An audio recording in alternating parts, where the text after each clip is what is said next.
Well, hello there. You caught me behind the scenes, like, woo, setting up for the Women in Power show today. We're so glad to have you. You're watching Whatever It Takes Network.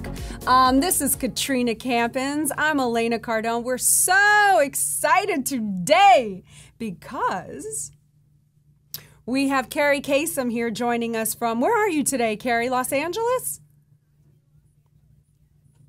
Is Kerri? Uh-oh, we're not quite sure we're hearing Kerri Kasem. Kerri Kasem is the daughter of Casey Kasem. And Casey Kasem, as like everyone knows, was very well known for American Top 40. I mean, we all grew up hearing that voice. And now Kerri, how many shows have you done, Kerri? You're a radio, you graduated from the American broadcast.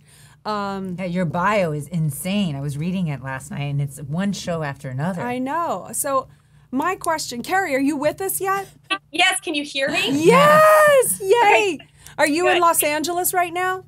I am in Los Angeles. You know what? You left us. You and Grant left us. I'm sure you're happy in Florida, but we miss you here. Well, we definitely miss you, but I'm so glad you're joining us today because, I mean, first of all, I, of course, think you are so extremely powerful. You've worked with some top people in your industry. But what do you think? Would you consider yourself a woman in power?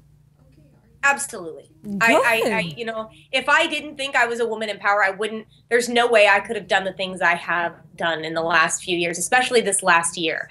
And this is going to sound crazy, but I had this, job for 4.5 years. It was a syndicated radio show heard by 4 million people a week.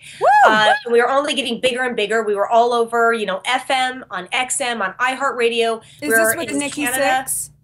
Sixth Sense with Nikki Sixx. And my father got very ill this last year, and we were kept from him. And if people that don't know the story, I was kept from my father by his wife, and not only me and my brother, my sister, but his entire family and all of his friends. So I chose to give up my show and fight for my dad and fight to see him, and I won.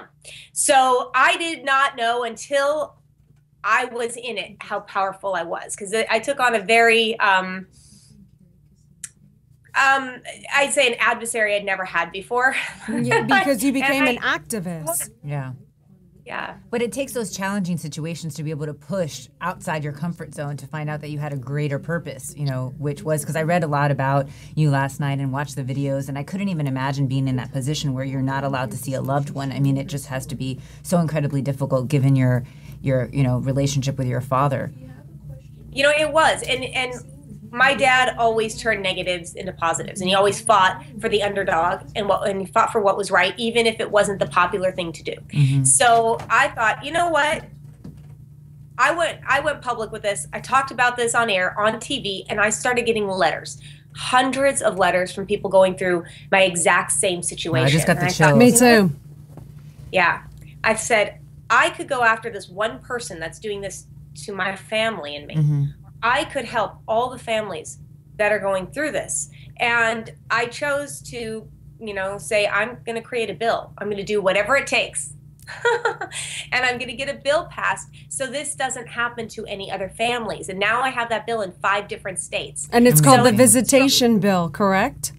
It's what I've dubbed the Visitation Bill. Oh, okay. Out here, Assemblyman Mike Gatto has it. He's the first one to pick it up, and he's authored it. He really worked very hard all year on this bill, and it's AB 2034 out here. And now we have it in Nevada with Michelle Fiore and John Hambrick.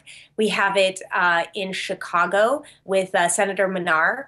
I mean, there's Kerri, briefly, is there a link that we can put on the site where people should check out, can read more in depth about it as well? Yes, if you just go to KasemCaresFoundation.org, we put up everything. And right now it's kind of under construction, so a lot of new stuff hasn't been on. This show was on it. I just put this show up on it, I think. And then KasemCares.com. Or KasemCaresFoundation.org. both the same thing. You'll find all the information. Also, if you go to kerrikasem.com, everything is up there as well. So, and the new version of the bill is going to be up there soon as well, too. So this is a bill that is basically for families that, like if a spouse marries someone else and then the person gets ill and can't really speak for themselves, they can actually cut you out of the hospital room or from visiting them at home, or like tell me a little bit more about it. Okay, so what this is, and right now there's a huge hole, a gap in the law. You have to have a conservatorship, or you have to have a conservatorship, and some states call it guardianship, or you have to have a durable power of health or estate to get in to see a lawyer, to get in to see a judge. Now, with that, it's going to take about $100,000 or $200,000 to fight it. Yeah. Who has $100,000 to $200,000? Most people don't, no. right? So they'll never see their loved ones again. So you're in there fighting for a conservatorship that you may not win. Right? So most people will go, okay, I don't know what to do. They're in so much apathy over it because there's nothing they can do. So what this law will do is it will allow a brother, a sister, if it's your own kids, to go to a judge and say, hey, I'm being isolated from Kerri, my dad. Hold on one sec. We're going to come right back after this, and I want you to pick it up from there. Hold on. Stay tuned. We'll be right back with Kerri Kasem.